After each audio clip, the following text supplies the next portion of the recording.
Կարևոր հյուր ունեմ, զրուցելու եմ քաղաքական գիտությունների դոկտոր պրոֆեսոր Արթուր Շահաթանեսյանի հետ, շատ շնորհակալ եմ, որ ժամանակ գտաք։ Եկաք, պարոն Աթանեսյան, բազմաթիվ հարցեր կան քննարկել, մենք պարբերաբար այդ ունևս տաղավարում բուն քաղաքական հարցեր ենք քննարկում, որոնք սակայն ժամանակի ընթացքում շեղում են հասարակությանը կարևոր հմտություններ տեղ հասցնելու, զրկում են մեզ այդ տեղեկությունները տեղ հասցնելու հնարավորությունից, որտեղ անդադար քաղաքական նոր թեզեր, նոր օրակարգեր եւ քանի որ տեղեկատվությունն ակտիվ է շրջանառվում 24 ժամվա կտրվածքով 3-վա տեղի ունեցած կարևորագույն իրադարձությունը այսօր կարող է զրոյանալ։ Մեկ այլ այդպիսի կարևոր իրադարձությամբ։ Ու մարդիկ մոռանում են քաղաքական հիշողությունը ժամանակի ընթացքում շատ կրճատվել է։ Նախ քննարկենք ինչով է սա պայմանավորված, ինչու է այդ քաղաքական հիշողությունը կրճատվել եւ արդյոք սա ուղիղ կապված է քաղաքական մշակույթի հետ, պես կամ այն հասարակարգում կամ հասարակությունում։ Մեզանում առաջին հերթին հայաստանյան հասարակության մեջ քաղաքական մշակույթի զարգացած չլինելն է, որ հանգեցնում է քաղաքական եւ կարճատեսության եւ կարճ հիշողության։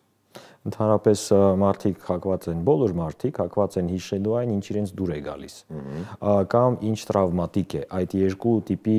պապկաներ ունենք մեր հիշողության մեջ եւ կուտակում ենք ինֆորմացիա։ Սովորաբար, երբ որ պետք է ինչ-որ բան ջնջել, որտեղ մեր հիշողությունը համակարգչի պես է,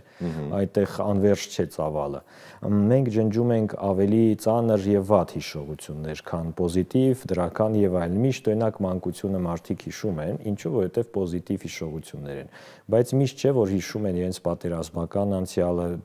անգամ հիմա գիտեք դպրոցներում քննարկելով Ղարաբաղյան կոնֆլիկտը խոսում են այս վերջի պատերազմի մասին, կարծես թե առաջինը չէր եղել։ Մինչդեռ այն մեզ ավելի ձեռնտու է, մենք հաղթել էինք։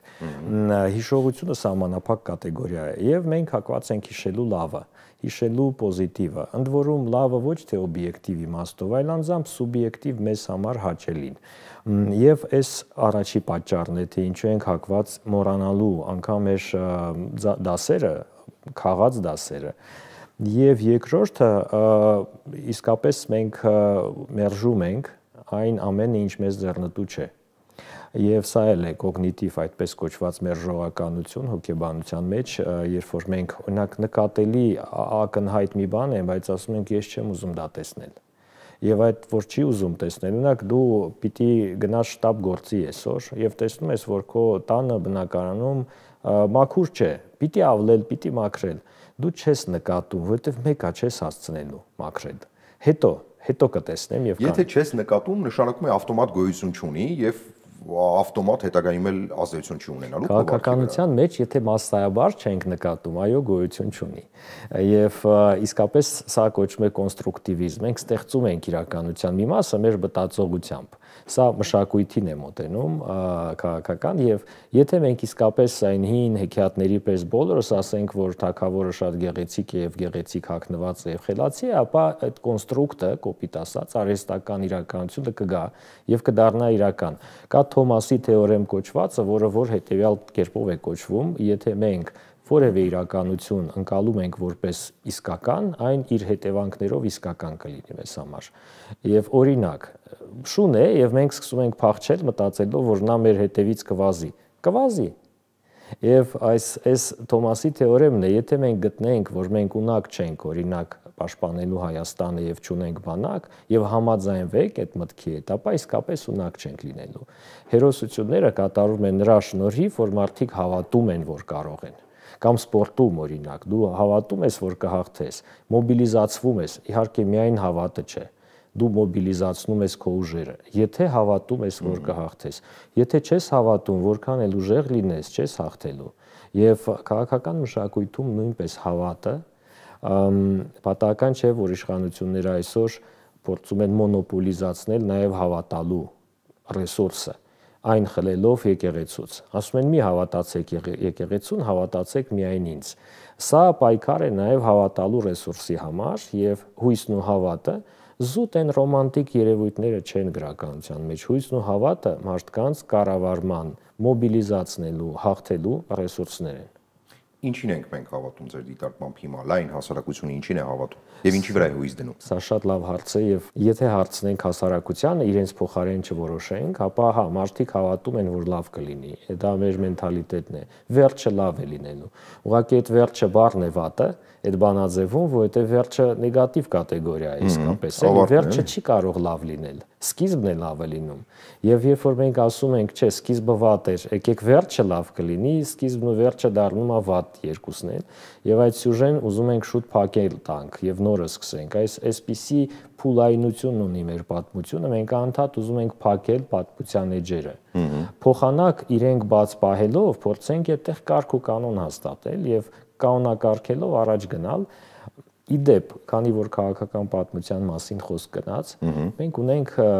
երևի սովետական միությունից ժառանգած պատմության քաղաքական մշակույթի այնպիսի մի կողմ, որտեղ որևէ նոր բան սկսելու համար քանդում ենք հինը։ Եվ հեղափոխական մոտեցում չի, խոշոր հաշվով։ Երևի եւ կոմունիստական հեղափոխությունը բերեց Ռուսաստան այդ մշակույթը, որովհետեւ միջև այդ ռուսական կայսրության մեջ ամեն մի հաջորդ սերունդ կուտակում էր նախորդի հավաքածը եւ ավելացնում։ Այդպիսին էին օրինակ ազնվականների տոհմական ծառերը եւ ուրեմն կարողությունները եւ տները եւ կալվածքները եւ այն մեծացնում էին։ Այդպիսին էր տնտեսությունը այն 17-րդ դարում մեծանում ընդլայնվում էր, այսինքն չէին փոխարինում մեկը մյուսով, այլ նաև ավելացվում էին։ Այսօրվա բիզնեսմեններն էլ են նույնը անում, օրինակ արտադրում ես կաթ, հետո որոշում ես արտադրել սուրճ նաև, ընդլայնվում ես, եւ սա նորմալ մոտեցում է։ Քաղաքականության մեջ ի տարբերություն այդ բիզնես մտածողության, մենք փոխարինում ենք նախորդը հնով, քանդելով հինը։ Եվ իսկապես ճիշտ եք ասում, հեղափոխությունը 17 թվականի Ռուսաստանում փոխեց իրենց քաղաքական մշակույթը, եւ մենք մտնելով այդ մշակույթի դաշտ եւս յուրացրեցինք սա, որպեսզի նորը ստեղծենք, պիտի քանդենք հինը։ Եվ օրինակ Ղարաբաղյան շարժումը 80-ականների առաջարկում էր ոչ թե Ղարաբաղը դարձնել անկախ եւ դարձնել հայկական սովետի պայմաններում, այլ սովետը քանդելով։ Սա միգուցե մեր խնդիրն էր, մենք պիտի բանակցեինք Արցախի տեղափոխման մասին եւ վերադարձի դեպի հայկականություն, չքանդելով սովետական միությունը։ Միացումը լավ էր, բայց անջատումը լավ չէր։ Եվ ահա մենք եւս իսկապես մեր լուման ունեցանք սովետական միության փլուզման մեջ, եւ փլուզումը ինքը process է, որտեղ դու ինքդ քո միջի ինչ-որ մի մաս պիտի քանդես։ Եվ հա իսկապես երբ որ Ռուսաստանում այսօր գնում ենք, տեսնում ենք եւ թագավորների արձաններ, Պետրոս առաջինի արձանը Մոսկվայում կառուցվեց, բայց նաեւ Լենինի արձանները պահպանվեցին։ Մենք որոշեցինք, սա արվեց իրենց մոտ post-factum ձևով, այսինքն հասկացան, չէ, սպասեք, մի քանդեք, բայց նրանք դա հիշեցին, որովհետև իրենք քանդելով անցյալը սովետական միությունն էին կառուցում։ Մենք իդեպ փորձեցինք դա չանել եւ մեր եկեղեցու պատմությունը սովետական փուլում այն մասին էր, որ մենք ամեն գնով փորձում ենք մեր եկեղեցիները չքանդել եւ ներազդելով սովետական կառավարության վրա այդ smart խելացի մոտեցմամբ փորձում ենք նաեւ իրենց սովորեցնել մի քանդեք, բայց տեսեք փոխադարձ է ամեն ինչ եւ յուրացրեցինք այդ մշակույթը, հիմա էլ մեր քաղաքական երկխոսությունը դիսկուրսը այն մասին է, որ նախորդը քանդելով է, որ նորը պիտի կառուցենք։ Մեծ պետություններ ունեն այդ ռեսուրսը, կարող են թույլ տալ, բայց փոքր պետությանը պետք է ամեն ինչ պահպանել, մեկը մյուսի վրա կառուցել։ Կոնֆուցիականության հիմքում թեպետ լրիվ այլ կերպ է, Չինաստանի գործող իշխանությունն էլ հիմա ասում է չի կարելի կառուցել նորը միանգամից քանդելով հինը, այսինքն քանի նորը չես կառուցել, հինը չպիտի քանդես, որտեղ ինչ որ հիմքի վրա պիտի սկսես այդ նորը կառուցել, հա, նոր տունդ կառուցի հինը չքանդելով, որ ապրելու տեղ ունենաս, եւ Չինաստանի իշխանությունը դա ընդունել է որպես հիմք եւ հիմա առաջնորդվում են այդ հայտնի սկզբունքով մեզանում կարծես լրիվ հակառակն է, այո, գուցե քաղաքական մշակույթի ձևելով, բայց այստեղ երկրորդ հարցն էլ կա, հա, ինչպես է այդ մշակույթը ձևավորվում, ինչպես է հասարակության մեջ այդ քաղաքական մշակույթը ձևավորվում,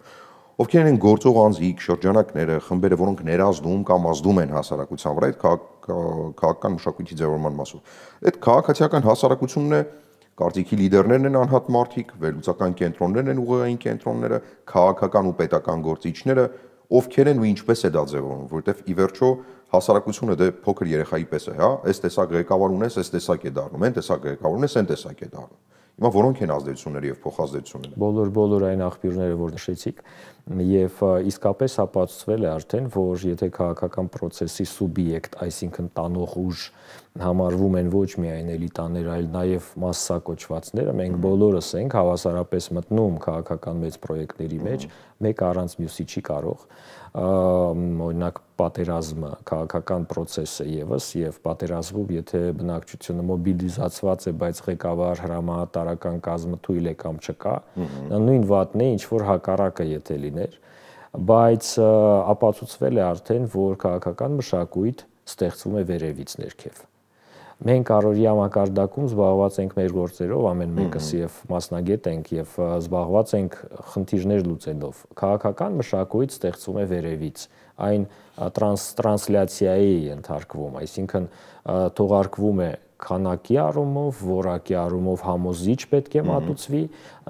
եւ կրկնվի անընդհատ, կրկնողությունը որպես մեթոդ կիրառվում է անընդհատ քաղաքական մշակույթի ստեղծման, դու պիտի ամեն օր հիշեցնես, ցուցադրես եւ նաեւ օրինակ ծառայես։ Ինչու ենք մենք անվանում ղեկավարներին էլիտա, որովհետեւ իրենք պիտի մեզնից լավը լինեն։ Եվ լինելով մեզնից լավը, ինչպես կաթի սերուցքը, այդ սերուցքային համնոհոտը հաղորդեն ամբողջ կաթին, որովհետև արտաքինով են դատում պետության մասին ընդհանրապես եւ մեր արտաքինը, ցանկացած պետության արտաքինը էլիտաներն են։ Էլիտան ստեղծում է քաղաքական մշակույթ նաեւ սեփական օրինակով։ Եվ այդ իմաստով իրենց վարքը պիտի լինի օրինակելի։ Տեսեք, շատ պարզ բան է, երբ որ մենք ասում ենք ինչու այս կամ այն քաղաքական լիդերը, այդ դեպքում նաև մեր լիդերները չպետք է անեին բաներ, որոնք որ ամոթալի են, որպես մարդիկ իրավունք ունեն, բայց քանի որ ներկայացնում են ազգը, պետությունը, իսկ մեր ազգը շատ բազմազան է, մեր ազգը նաև սփյուռքն է,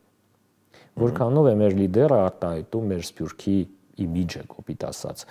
ցույց տալով ինչ որ բան, որը որ ասենք հարիր չէ մեր ազգին եւ ընդհանրապես օբյեկտիվ հարիր չէ, ոչ թե որովհետեւ մենք մեծարում ենք մեր ազգին, բայց այո, մեծարում ենք եւ ճիշտ ենք անում։ Բոլորն են իրենց ազգերին մեծարում եւ չպետք է մենք սկսենք մոռանալ, որ դա մեթոդ է։ Ծայրահեղությունների նախ շատ ենք մեծարում կամ շատ ենք ստորադասում մյուսներից։ Այսինքն մի ոսկե միջին գտնել միջև այսօր չենք կարողանում, էլի։ Ես բացատրեմ ինչու, որովհետև մեզ մոտ կա տրավմատիկ պատմություն, անցյալ եւ մենք տուժելով, նաեւ մյուսների հետ սխալ եւ ոչ արդյունավետ ռազմավարությունների հետևանքով, նաեւ մյուսների վատ վերաբերմունքից ենք տուժել մեր հանդեպ։ Իսկապես մենք պայքարող ազգ ենք եղել եւ պայքարում միշտ չէ որ հաղթել ենք, բայց նաեւ հաղթել ենք։ Այդ տրավման, որ մեզ չեն ուզում, մեզ չեն սիրում, մեզ վրա արձակվում են, մեզ ուզում են ոչնչացնել, իսկապես այդպես է։ Եվ միևնույն ժամանակ տեսնելով մեր մեծերի աշխատանք արդյունքները եւ հպարտանալով դրանով մեզ մոտ կարծես ստեղծում է հակասություն։ Մենք շատ լավն ենք, բայց մեզ չեն սիրում։ Եվ դա ստեղծում է այդպիսի երևի բարդույթ,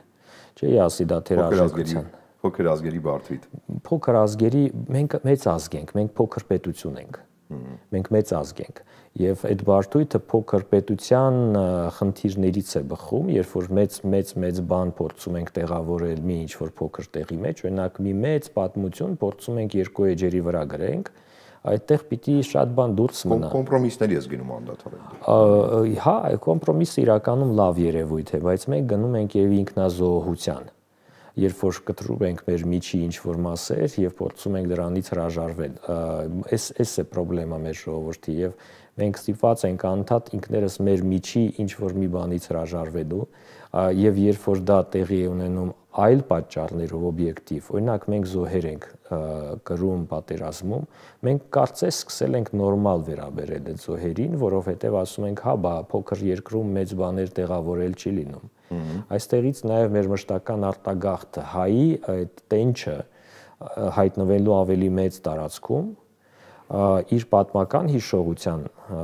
պատճառով է գալիս եւ նաև իր այդ երազանքների, որոնք որ չես կարող տեղավորել փոքր գրքում, այդ մեծ երազանք։ Դա վտանգավոր չի մեզ համար, պարոն Աթենսյան, շատ ներողություն ընդհատելու համար։ Տեսեք, հիմիկվա օրակարգերը, որ շրջանառվում են, մեզ ասում են, եկեք տեղավորվենք 29743 քառակուսի կիլոմետրի մեջ, այդ պիսով գոնե թե պահպանելով եղածը։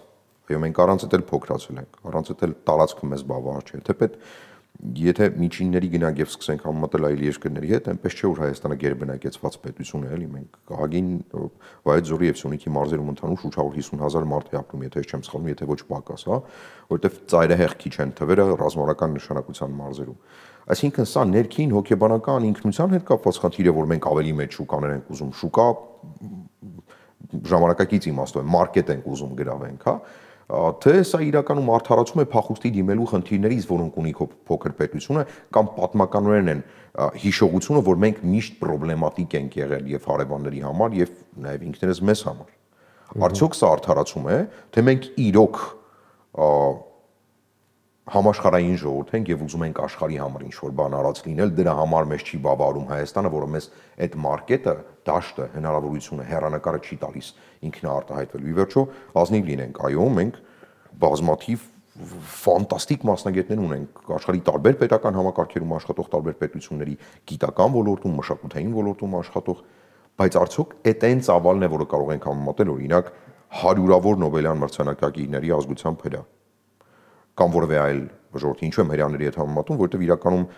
թվականակի տեսանկյունից մենք շատ մոտ ենք տարածքի խնդիրների թվականակի մասով, դրա համար եմ ուղիղ համեմատություն տանում, հա, թե սա արդարացում է պարզապես խնդիրներից փախնելու, մենք սիրում ենք խնդիրներից փախնել, թե պայքարում ենք խնդիրների հետ։ Նայած գիտեք, եւ մենք երկուսով հիմա խնդիրներ քննարկում ենք, որ լուծում գտնենք, չենք փախնում խնդիրներից, մեր բժիշկները չեն փախնում խնդիրներից եւ այլն, բնականաբար։ Ես օրինակ տեսնում եմ ոստիկանության աշխատողներ շատ հաճախ տեսնում եմ փախնում են խնդիրներից, ամենայն հարգանքով։ Իր կողքով անցնում է մեկը, որը հստակ, միանշանակ հասարակական վարքի հակառակ դրսևորումներն է ցուցադրում։ Հյուսային պողոտան նայենք, մոդել է, նույնքան շատ ոստիկան, որքան քայլող մարդ։ Եվ այնտեղ դու տեսնում ես ակնհայտորեն պրոբլեմային մարդկանց կամ ծաղիկ վաճառող երեխաներին, որոնք պրոբլեմ են, որոնց ետևում կանգնած է մաֆիա հաստատ։ Եվ ոստիկանությունը անտարբեր է, դա նշանակում է փախնում է պրոբլեմից նա։ Իր պրոբլեմն է սա, ինքը պիտի լուծի այդ պրոբլեմը։ Եվ նա փախնում է պրոբլեմից։ Բայց կան նաև մարդիկ, ովքեր ոչ միայն չեն փախնում, այլ մասնագետներ, որոնք մոբիլիզացվում են, հակառակ դեպքում մեզ մոտ քաոս կտիրեր։ Մենք շատ տարբեր ենք իսկապես եւ մարդկանց մի մասը Հայաստանից գնում է, ինչպես դուք եք ասում, որովհետև իրենց լայն տեսադաշտ է պետք եւ լայն դաշտ աշխատելու եւ ներդրվելու, մյուսները փախնում են, որովհետև պրոբլեմներից են փախնում եւ այնտեղ էլ են պրոբլեմներից փախնում։ Եթե օրինակ Գլենդելի հայերին ամերիկան սկսի մոբիլիզացնել զինծառայության, որպես իրենք սկսեն պատերազմ Մեքսիկայի հետ, որի տարածքով հայերի մի մասը փախել է Ամերիկա, ապա հայկականության տեսանկյունից սա իրենց կռիվը չի լինելու եւ իրենք կգտնեն մեկ այլ տեղ փախել։ Կլինի Կանադա եւ մենք տեսանք Ռուսաստանի երիտասարդ հայերին, ովքեր որ Ուկրաինայի հետ պատերազմի ժամանակ եկան, ես չեմ ուզում ասել փախան, բայց Հայաստանը սիրելով չէ, որ եկան massայաբար ստեղ։ 20 թվին գայիք, ասում է տղեկ։ Այնպես որ շատ տարբեր է եւ այս իմաստով մենք շատ տարբեր ենք, բայց տաղանդը ներուժը ազգի պիտի կառավարվի։ Վերադառնում ենք քաղաքական մշակույթին, իսկապես էլիտան պիտի ցույց տա այդ օրինակը։ Ես պարբերաբար բերում եմ այդ օրինակները ցարական Ռուսաստանի, ինչու, որովհետև ես համոզված եմ, որ այդտեղ էլիտան իսկապես աճեց, զարգացավ, խորացավ եւ կայացավ հեղափոխությունից առաջ։ Հետո այդ սերուսքները հանեցին եւ թափեցին դուրս ցավոք սրտի, բայց իսկապես ցարի երեխան պետք է զինվորական լիներ փոքրուց։ Եվ այդ է էլիտայի օրինակը, դու պիտի ցույց տաս, որ գիտես ժողովուրդ, ես ձեզ չեմ դրթում վատ դժվար գործերի, ես ինքս էլ եմ առաջին շարքում գնում։ Իդեպ Մեծ Բրիտանիան հիմա լավ օրինակ է, որովհետև Մեծ Բրիտանական թագավորական ընտանիքում ընդունված է, որ բոլոր արքայազները հետագայում թագավոր դառնալիս պիտի զինվորական կոչում ունենան, պարտադիր զինվորական ծառայություն անցնեն, եւ սա այդ օրինակն է, որ ժամանակակից աշխարհում կարելի է։ Եվ դա այն ժամանակ նորություն չէր, նորմալ էր։ Դու ուղղակի Բրիտանիայի հասարակությունն է փոխվել եւ հիմա ում է ցուցադրում թագավորական ընտանիքը այդ օրինակը, պակիստանցիներին չեմ կարծում, որ դրանք կհետևեն։ Կամ գերլիբերալ, նեոլիբերալ հասարակությանը պացիֆիստական։ Իհարկե։ Այստեղ մի շատ կարևոր դիտարկում էլ կա արդեն կրկին ազդեցությունների մասով, բայց գնալու ենք դեպի մեդիա։ Մի թեզ կա, որ շատ հաճախ շրջանառվում է, տարբեր գուցե նաև քարոզչական նպատակներով, որ հակասեմականությունը իրականում աշխարհում սերմանում են հենց հրյաները։ Եվ նպատակն է, որ իրենք բնական ինքնապաշտպանության մեխանիզմ մշակեն հրյաների շրջանում, որ անդադար պետք է պաշտպանվել, բարիերներ դնել ամբողջ աշխարհից, որտեղ ամբողջ աշխարհը դեմ է հրեաներին։ Իսկ եթե դեմ է, կռիվ է տալու հրեաներին։ Եթե քո դեմ ամբողջ աշխարհը կռիվ է տալի, դու պիտի ուժեղ լինես։ Որ ուժեղ լինես, պիտի բոլորը ծառայեն, որ բոլորը ծառայեն, նաև պիտի լավ զենք ունենաս, որ կարողանաս բավարարել զինվորիդ, եւ սա ավտոմատ է թվում նաև հրեական քարոզչության, որը շատ ակտիվ աշխատում է նաև Հոլիվուդում լինի, թե այլ կինո ինդուստրիայի այլ ոլորտներում կլինի, իրապես ապացուցում են տարաբնույթ ֆիլմեր նկարահանելով, որ այո, մեզ աշխարհը ուզում է ոչնչացնել եւ դրա համար մենք պիտի լինենք ուժեղ եւ սրա համար օգտագործում են բոլոր մեթոդները։ Անկամ հրեաներ, որոնք հիմա մեծ ամերիկյան կամ անգլալեզու շուկայում, շոու բիզնեսի, հեռուստատեսության շուկայում դառնում են առաջատարները, որոնց լսում են ամենուր, Նոր Զելանդիայից մինչև Արգենտինա, Հարավաֆրիկյան Հանրապետությունից մինչև Շվեդիա, եւ տպավորություն է ստեղծում, որ այդ մեթոդաբանությունը վերցրել են մեդիան օգտագործել, քարոզչությունը օգտագործել նախ հակասեմականությունը խորացնելու, հետո դրա դեմ հերոսաբար պայքարելու մասով։ Ինչ ազդեցություն ունի այս մասով մեդիան Հայաստանում եւ արտաքին եւ ներքին ազդեցությունների տեսանկյունից։ Մեզանում մեդիա ազդեցությունը արտաքին դեպի արտաքին միջավայր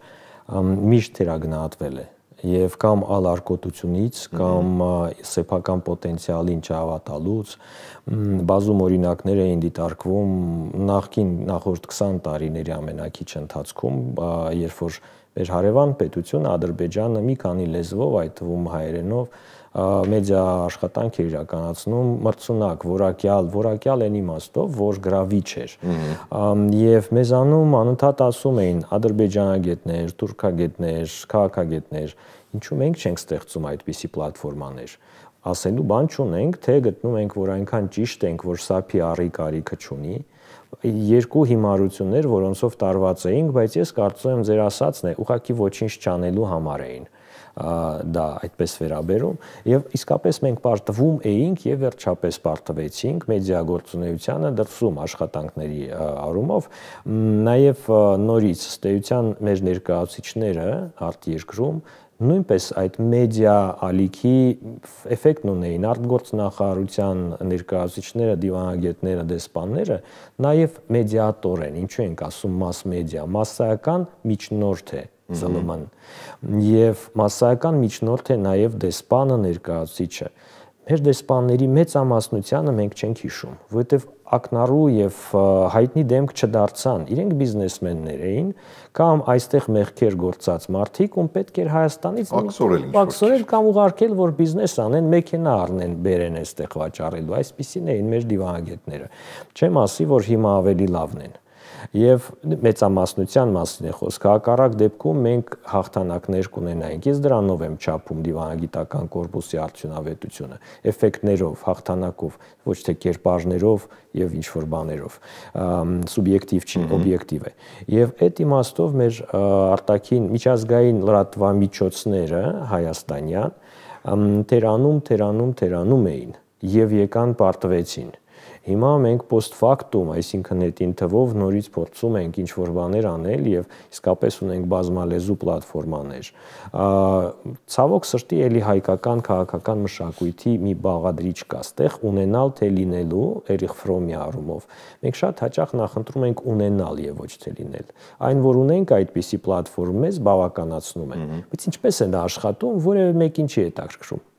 Ունենալ, ասում ենք մենք ունենք 20 լեզվով պլատֆորմ, օքեյ, եկեք մտնենք տեսնենք այդ պլատֆորմը թարմացվել է, քանի տարի է որ չի թարմացվել, իսկ դիտումներ ունի, չենք նայում, որտեղ վախենում ենք առերեսվել ռեալ պրոբլեմի հետ եւ սկսել աշխատել։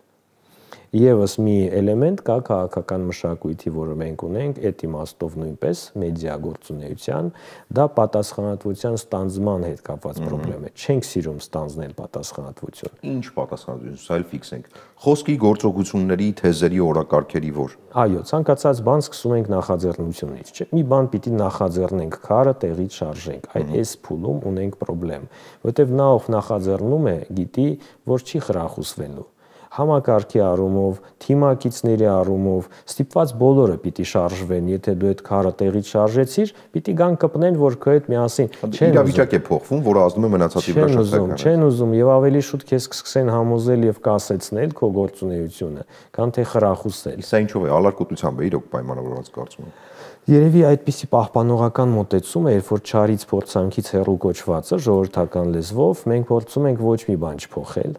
Դարձյալ դա միայն մեր մշակույթը չի, նույն ռուսները ունեն, միջև որ կարկուտը չսկսվի այդ մուժիկը չի շարժվի տեղից կամ արջի մոտեցումն է, միջև քո որջին չմոտենան, արջը չի դուրս գալու։ Մենք արջ ժողովուրդ չենք իրականում, բայց այդ քաղաքական մշակույթը շատ լավ վատ իմաստով յուրացրել ենք վերջի փուլում արձագանքելու, վերջի րոպեին արձագանքելու, ընդ որում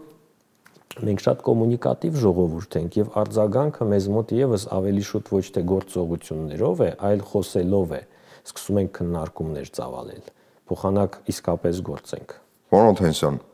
հիմա կցանկանայի, որ այս մեր ամբողջ խոսակցությունը փորձենք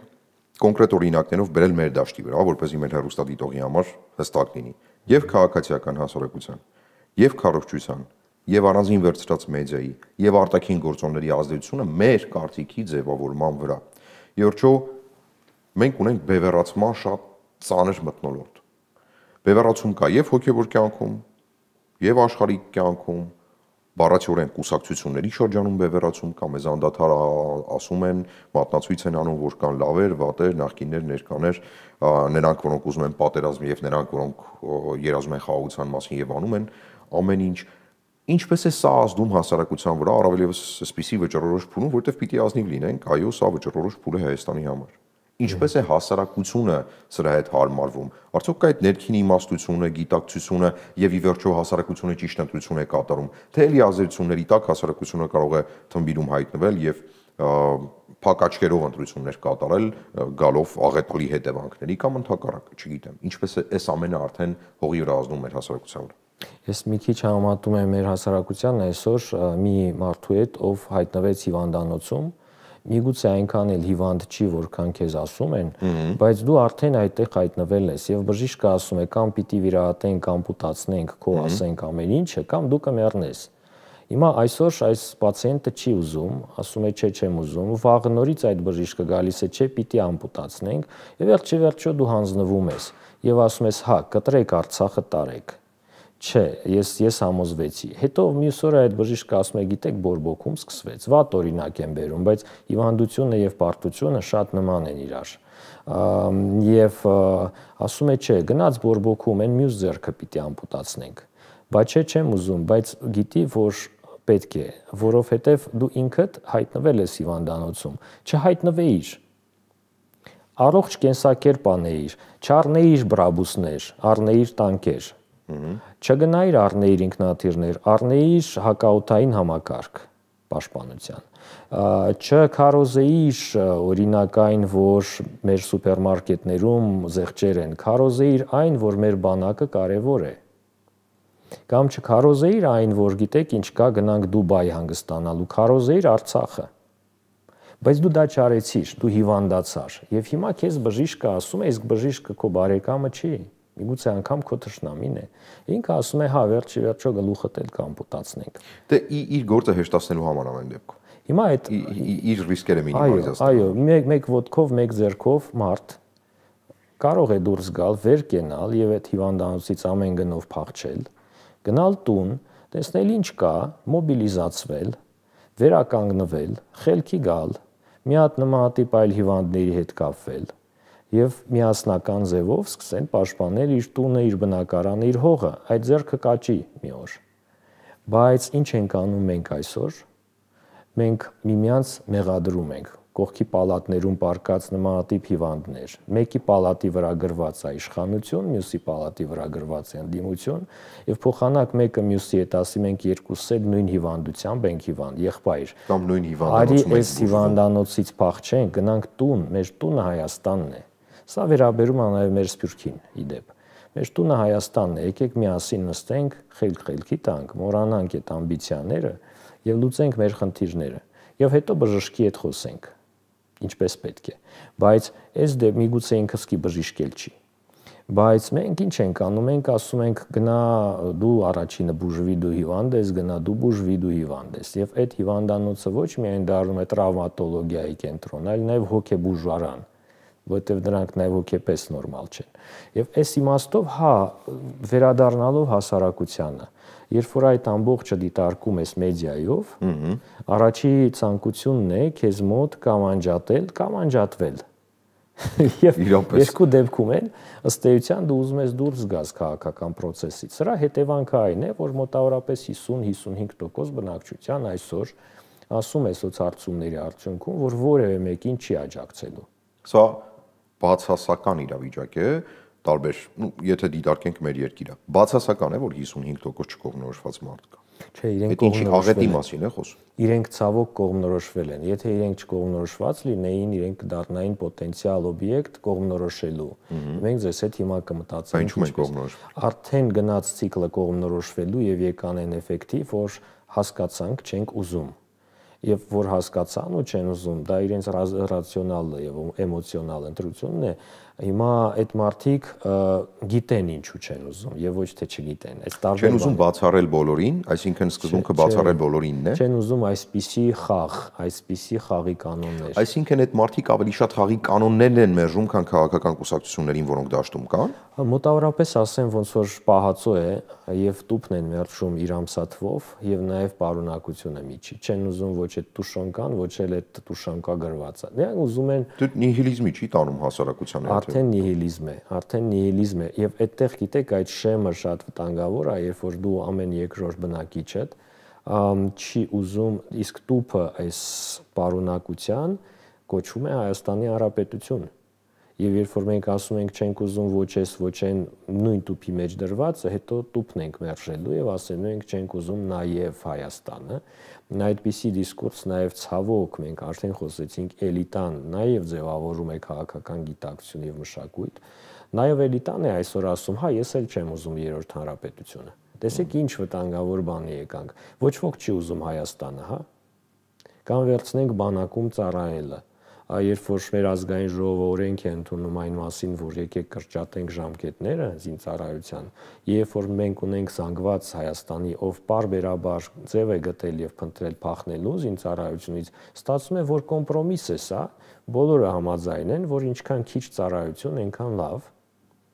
Եվ այդ իմաստով կարծես թե իշխանությունները արտահայտում են բնակչության ինչ որ մի սեգմենտի կարծիքը։ Այսինքն իրենք ներկայացնում են բնակչության մի հատված, բայց որևէ քաղաքական ուժ, այդ թվում իշխանությունները այսօր մեծամասնական չեն Հայաստանում, այսա մեծ խնդրեմ է։ Այսինքն Հայաստանը ղեկավարվում է մի իշխող ուժի կողմից, որը իշխում է ընդամենը իր զանգվածի վրա, իսկ իր ընտրազանգվածը էլի մոտավորապես 27% է այսօր։ Այսինքն յուրաքանչյուր հայ, որ դուրս է այդ իշխանամետներից եւ ոչ թե դեմ է, այստեղ մենք ատելության խոսք չենք սերմանում, օբյեկտիվ ենք, ով որ դուրս է այդ հյուրանոցից,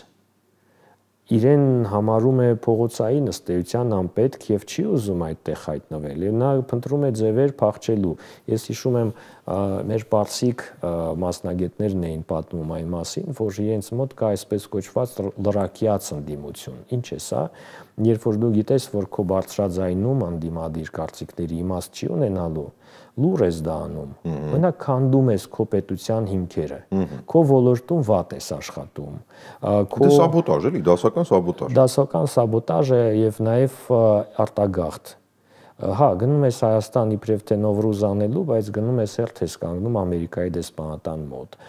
անտեսանելի ձևով եւ այն, այս մեր վտանգներն են ըստ էության, որոնք են մեր պլյուսները, կարողությունները, եկեք նաեւ պոզիտիվ լինենք։ Մեր կարողություններն այն են, որ յուրաքանչյուր քաղաքական ուժ կարող է համագործակցության առաջարկ անել։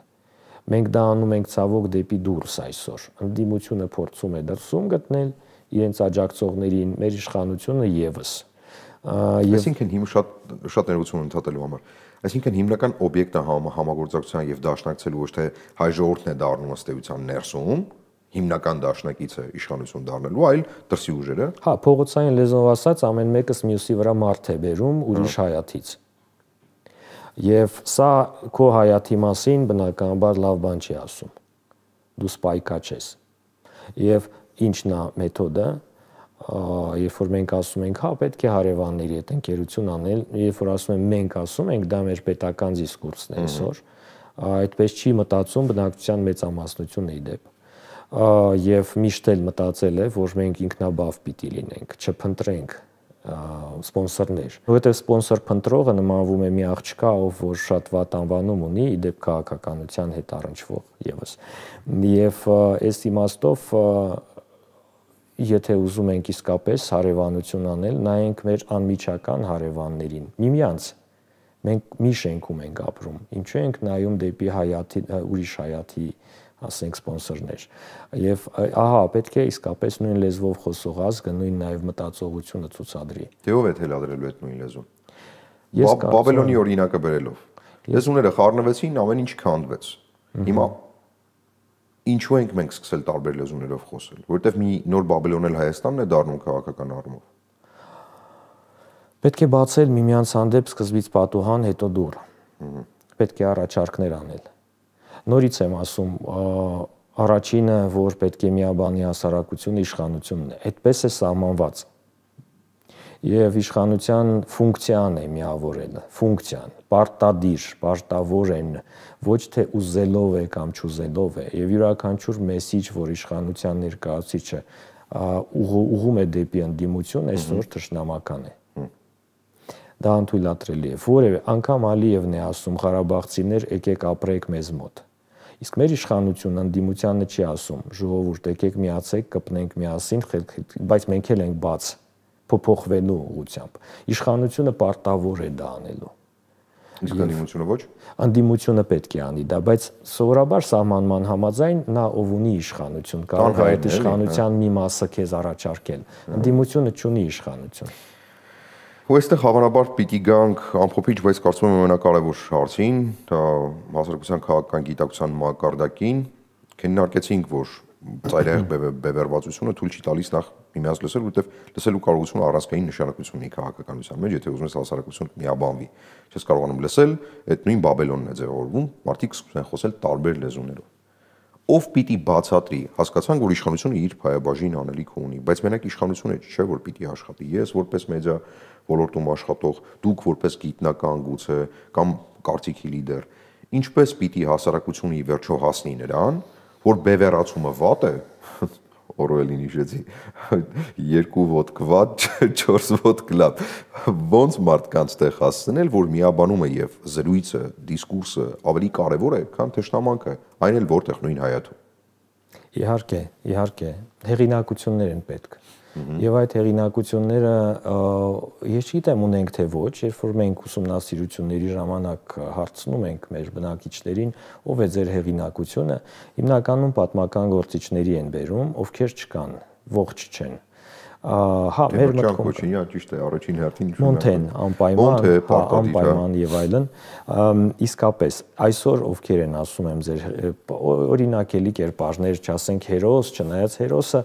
անգամ հին հունական դիցաբանության մեջ ֆիքսված մի երևույթ էր, որ ավելի մոտ էր աստվածներին, չէ, ինքը մարդ է, բայց ավելի մոտ աստվածներին, քան մյուս մարդիկ, եւ ավելի ուժեղ ու բարի է միշտ հերոսը լինում։ Միշտ ովքեր են մեր հերոսները այսօր, իսկապես Եռաբլուրն է։ Իսկ իրական տեղերում, որտեղ իրենք ողջ են, կենդանի են, անում են, հա, մեր սպորտսմենների են նշում, ովքեր իսկապես մեր պատիվը բարձր են պահում, եւ մեր մասնագետներին, ովքեր որ մեզ պատիվ են բերում։ Քաղաքականության մեջ հերոս չունենք։ Բայց դա օրինաչափություն չէ։ Հա, բայց դա խնդրեմ է մեր եւ մենք պիտի մի բան անենք առաջին, այսինքն այն մեխանիզմները, որ ասում եք, ինչ անենք, ինչպես միաբանենք մի հայաթի մարդկանց, բնակիչներին, հա, պետք է մեկը, ով որ նախաձեռնություն կցուցար, մեկը, մյուսը, երրորդը, չորրորդը։ Ես օրինակ մեր Բաքու միջած արտընկեցի մի քանի հատ, ասենք մարդիկ կան, որ հիմա ինձ հետ շփվում են այդ թեմայով։ Նախաձեռնություն Եվ նախաձեռնությունը պետք է լինի զգույշ, քաջ, համապարփակ, բոլորին ներառող։ Երբ որ խոսում էի քաղաքացիական հասարակության մասին, իհարկե այդ կազմակերպությունների բազմությունը, հասարակական կազմակերպությունները ահա որ կարևոր էին, որովհետև շատ մարդկանց թույլ տվեցին ինքնադրսևորվելու, բայց քաղաքացիական հասարակության կազմակերպությունները աշխատում են փոքր սեգմենտների հետ։ Պետական ինստիտուտներն են, որ մեծ նախաձեռնությունների սուբյեկտ են, եւ պետական կազմակերպություններ եւ անհատներ կարող են հերոսական մոտեցումներ եւ նախաձեռնություններ ցուցադրել բարեփոխումների առումով։ Ոչ թե եկեք տանք քանդենք, ջարդենք, սպանենք, այլ ինչպես բարեփոխենք ինչ-որ բան։ Եվ դա պետք է լինի համայնքային ծրագրերից սկսած, փոքր ծրագրեր։ Ներառականությունը ապահովելու համար հավանաբար։ Իհարկե, եւ ես միշտ ասում եմ, օրինակ մեր ընդդիմադիր ուժերի իմ ընկերներին, ես ունեմ ընկերներ եւ իշխանության մեջ եւ ընդդիմության մեջ, ես ինքս փորձում եմ օրինակ ծառայել, որ մենք նույն ազգն ենք։ Եկեք կամրջվենք։ Եվ այդ օրինակներն եմ ասում եմ, տեսեք ինչ եք անում։ Շատ մեր գյուղերում կան խոնարհված եկեղեցիներ, քանդվող։ Մենք սիրում ենք այդտեղ գնալ որպես տուրիստներ, գնանք որպես տանտերեր։ Գնանք տեսնենք ինչ աշխատուժ կա գյուղում, իսկ ինքը կա, շինարար մարդիկ են։ Վճարենք այդ մարդկանց, առանց վճարելու էլ կկառուցեին, բայց ժամանակ չունեն, զբաղված են։ Վճարենք, վերականգնվեն այդ եկեղեցիները եւ մենք ունենանք եւ աշխատատեղ, եւ մեր մշակույթի եւ պատմության վայր, եւ նաեւ միասնական գործողության փոքր օրինակ, որը կծավալվի։ Տեսանելի արդյունքով իդեպ։ Տեսանելի բոլորիս համար։ Եվ իսկապես եկեք վերջի վերջո չվերաբերենք մեր պետությանը ինչպես տուրիստներ, եկվորներ։ Շատ ցավալի երևույթ է։ Շատ ցավալի երևույթ, որովհետև այստեղ արդեն գնալով ամփոփման շատ ցավալին է նաև արտերկրում հայրենակիցների հետ շփվելիս, որովհետև այո, քաղաքական տեսանկյունից լինի Ամերիկայի Միացյալ Նահանգներում, Ֆրանսիայում, Ռուսաստանի Դաշնությունում շատ անհանգստացած է։ Առաջին հարցը ինչ տալիս են, եթե գիտեն, որ դու նաև ոլորտում, մեդիա-ոլորտում ներգրավված ես, սկսում են ակտիվորեն քննարկել Հայաստանի ներքաղաքական կյանքը։ Մտորել, որ այս մեկը այսպես պիտի աներ, մեկը այնպես պիտի աներ, մենք այսպես պիտի վարվեինք, որ այսպես լիներ։ Ես թույլ եմ տալի 10-15 րոպե, մարդը սիրտը բացի, հանգստանա, բայց հաջորդիվ պարզ հարց եմ տալիս, ասում եմ, այդպես էիք պատկերացնում, գայիք անեիք։ Որովհետև այս սկզբունքային հարց կա։ Մենք իրոք ժամանակ առ ժամանակ սիրում ենք հայրենիքը հեռվից, չգիտեմ ինչպես է ձևով, թեպետ գիտեմ կարելի է մտորել եւ հասկանալ ինչու է այսպես ձևորվել, բայց սա մեծ աղետ է մեզ համար, որովհետեւ մյուս մարդիկ էլ, որոնք հեռանում են Հայաստանից, այդպես են վարվում։ Ինքը գնում է Ամերիկայի Միացյալ Նահանգներ, բայց շարունակում է ապրել Հայաստանի կյանքով։ Այսինքն Հայաստանը ապրելու համար չէ, Հայաստանը պարզապես մտորելու, հիշելու, ջղայնանալու համար։ Բայց երբ գալիս է նախաձեռնողականություն ցուցաբերելու, որոշում կայացնելու, պատասխանատվություն վերցնելու հարցը, մենք կարծես այդ զանգ կախողը երբեք չենք դառնում, էլի, մեզ պետք է պարզապես ճառն ասել։ Եկեք դառնանք եւ եկեք այդ մեր հեքիաթները հերքենք մեր օրինակով։ Հեքիաթը օրենք եւ կանոն չէ։ Հեքիաթը ուղղակի մոտեցում է, որը որ բոլոր այլ մոտեցումների հետ հավասարապես քեզ առաջարկվում է։ Ես շատ սիրում եմ այդ Թիլ Օյլենշպիգելի մասին լեգենդը։ Ինքն էլ է հեքիաթ, բայց ինքը ռեալիստական կոչ է լինելու ակտիվ, չընկրկվելու, չհանձնվելու, հավատալու եւ նախաձեռնելու մեծ պրոյեկտներ, մեծ գործեր, չվախենալու պրոյեկտ է սա։ Եվ եկեք մենք այսպիսի հեքիաթները իրականացնենք եւ ոչ թե Քաչնազարի կամ ասենք թե Կիկոսի եւ այլնի։ Հա, դրանք բանաձևեր չեն մեզ համար։ Պարոն Աթանեսյան, շատ շնորհակալ եմ ձեր թանկագին ռեսուրսը ժամանակը մեզ տրամադրելու այս կարևոր հարցերը քննարկելու համար։ Մեր հեռուստադիտողներին էլ հիշեցնեմ, որ քաղաքական գիտությունների դոկտոր, պրոֆեսոր, սոցիոլոգ Արթուր Աթանեսյանի հետ էի զրուցում։ Վստահ եմ, որ ձեր կարծիքները եւս կտեսնենք մեկնաբանության հատվածում, ինչ եք կարծում դուք բարձրացված հարցերի շուրջ եւ արդյոք ինչ-որ բան փոփոխեց այս հարցազրույցը։ Բայց պոզիտիվ կարծիքներ, կոնստրուկտիվ։ Հա, հուսանք, որովհետեւ դες զրույցից հետո բացառապես կոնստրուկտիվ բաներ պիտի դիտարկենք։ Շնորհակալ եմ կրկին։ Մնացեք մեր եթերում։